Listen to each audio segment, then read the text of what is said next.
Hey, what's up guys? This is Gary. I'm here to bring you episode 5 of Hot Boys Garage, where we're going to explore and discuss several different methods of weighing your ATV. So in the ATV drag racing world, this is a pretty hot topic.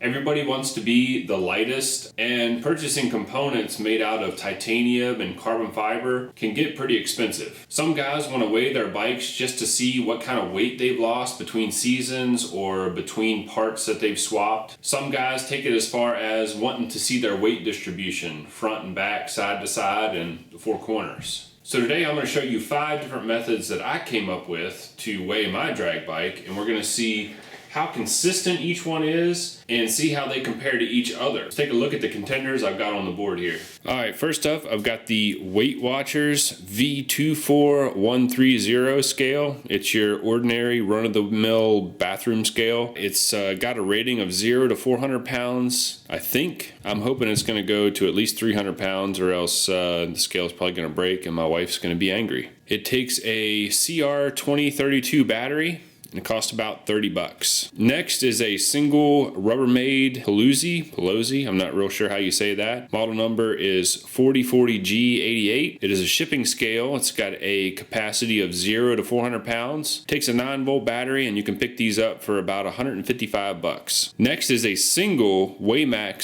W-4830 scale. This is a shipping scale. It's got a capacity of 0 to 330 pounds. Takes a 9-volt battery, and one of these is about 40 bucks off of eBay, Amazon, wherever. The next test will be 4 Way Mack W4830s. This will be one on each corner of the bike. Obviously, this is the same scale as the previous test, except again, we're going to have one on each corner of the bike. Each one has a capacity of 0 to 330 pounds, and they're going to take 4 9-volt batteries. All 4 is going to cost you about 160 bucks. And the last test I'm going to do is going to be using the Intercomp SW500 Easy Cart system, model number 170 130. This has got 4 scales all built in. This scale system is actually set up for racing go-karts. Each of the 4 pads has got a capacity of 0 to 400 pounds. It doesn't take batteries. It's AC powered, so you plug it into the wall. And you can pick this system up for 1,045 bucks on Summit Racing, or if you cruise Craigslist or Facebook Marketplace, you can pick it up for a lot cheaper.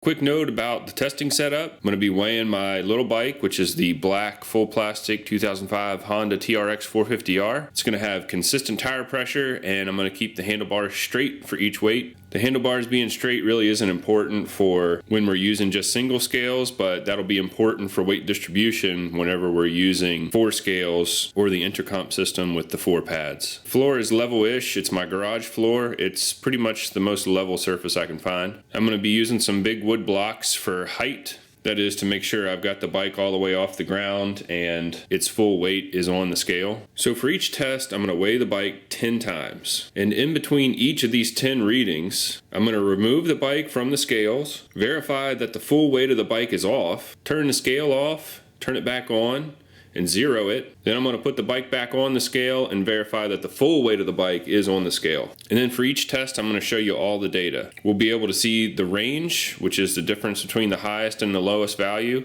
We'll be able to see the average reading. I'll show you the variance. And I'm not all that interested in the variance, but I use the variance to get to the standard deviation, which is pretty interesting to me. And if you're into statistics, it might be interesting to you too. And that's going to show us how spread out the data is. So now we're going to get started. First up is the Weight Watchers bathroom scale.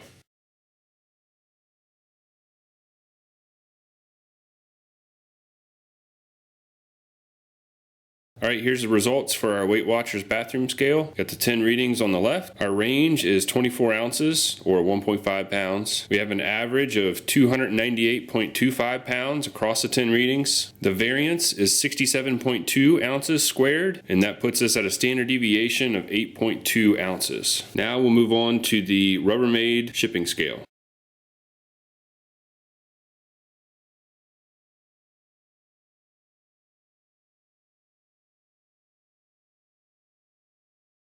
Okay, here are the results from the Rubbermaid Palazzi shipping scale. This scale made it pretty easy. All 10 readings were 295.0 pounds. Gives us a range of 0, average of 295, variance and standard deviation both 0. This scale seems to be super consistent, but one thing to note is that the reading increment is in half pounds. The next couple of scales that we test, their increment is 1/10 of a pound. Speaking of which, on to the next, we're going to now do one Way Mack shipping scale.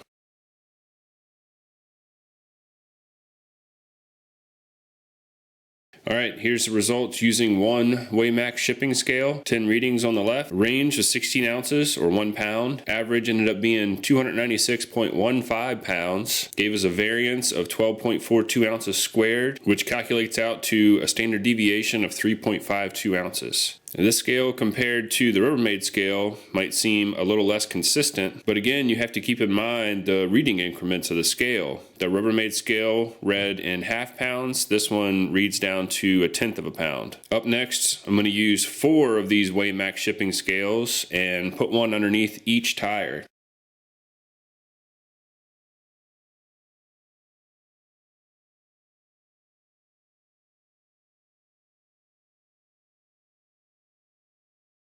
Alright, here are results from our 4 Way Mack shipping scales. That's one scale underneath each tire of the bike. The readings in pounds are on the left hand side. LF is left front, RF is right front, LR is left rear, and RR is right rear. And then over on the right hand side, I've got the range, average, variance, and standard deviation broken out by the scale position. So this test here was just taking the bike and lifting it up with the jack and putting it straight back down without moving the scales at all. What I'm going to do now is the exact same test with the exact same scales, but in between readings, whenever the bike is up in the air with the jack, I'm going to move each scale a little bit. I'm going to do this to see if there's any sort of difference in the readings we get. And I think what this might simulate is the variation you might see in the different positions in your garage or wherever that you might weigh your bike. Obviously, me lifting the bike up with the jack and setting it back down 10 times in a row with the scales in the same spot, not really a good test to see how well the scales adapt to different surfaces. So we're going to try that now.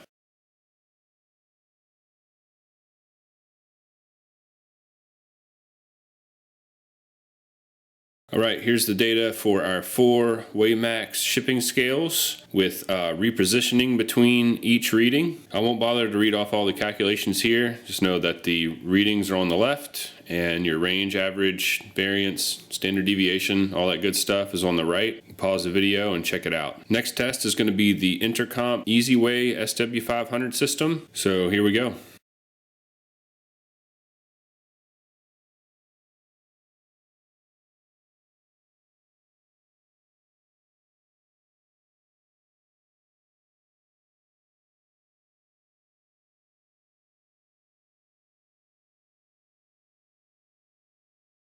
Alright, here are results for the 4 Intercomp Way scales. All the results are on the left. The range, average, variance, and standard deviation data is on the right. You can pause the video and check it out. Now for one last test, I'm going to do the same thing that we did with the Way Mack scales, where instead of leaving the scales or pads stationary between weighings, I'm going to move the pads around a little bit to try and simulate the different positions that you might weigh your bike in your garage.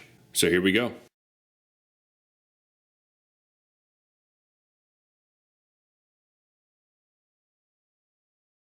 Alright, here are our readings from our 4 Intercomp scales, with the scale pads being repositioned a little bit in between each weighing. All the readings on the left in pounds, and then on the right hand side I've got it broken out by scale position for range, average, variance, and standard deviation. So that's it for the tests. Now let's see how each method compares to each other.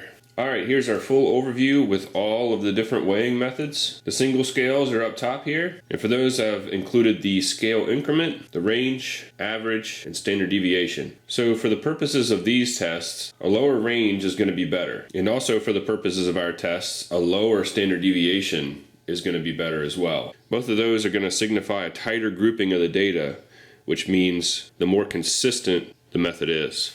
Then down below we've got the data for the multiple scales. Top 2 are the Way Mack scales, the first being the non-repositioned, the second being the repositioned. For these, I've got the increment, the ranges per pad, the range of the total weight average, the range of standard deviation per pad, and the standard deviation of the total weight. And then down below, I've got the same setup for the Intercomp scales, both stationary and whenever the pads are repositioned. And it's the same down here. We want to see a lower range and a lower standard deviation. This means that our data groupings are tighter and more consistent. So for the most part, you can draw your own conclusions from the data that's presented here. I'll point out a few interesting things that I saw. The Rubbermaid shipping scale seemed to be very consistent, but you also have to take into account that the reading increment is in 0.5 pounds, half a pound, or 8 ounces, whereas all the tests after, all of these scales read in 1/10 of a pound, so their increment was finer. Also thought it was interesting that our average total weights among all methods fell between 295.0 and 298.25 pounds, the bathroom scale being the highest, the Rubbermaid shipping scale being the lowest, and then the remainder of the average totals fell in between. And then down here, when we're looking at our multiple scales, I found it interesting that whenever the Way Mack scales were repositioned, they seemed to become a lot less consistent. And that's signified by both the range and the standard deviations being higher. And in contrast, the Intercomp scales seem to handle the repositioning quite a bit better, lower ranges and lower standard deviations. So that's it. You can pause it here, take a look, double check my math. Definitely let me know if I made any mistakes. Alright, so that pretty much does it for episode 5. Hopefully this was a pretty decent comparison. I know it wasn't 100% scientific, but I tried to keep things as consistent as possible across all the tests. Hopefully this will help you find a method to weigh your quad. I also wanted to say thanks to my smoking hot wife for hanging out and taking down some numbers for me as I weighed the bike. And as always, if you liked the video, subscribe to the channel, comment, hit the like button. In between videos, you can follow me on social media, Instagram at Hot Boys Racing, and on Facebook, our page name is Hot Boys Racing. I'll stick links to both of those in the video description. And thanks for watching.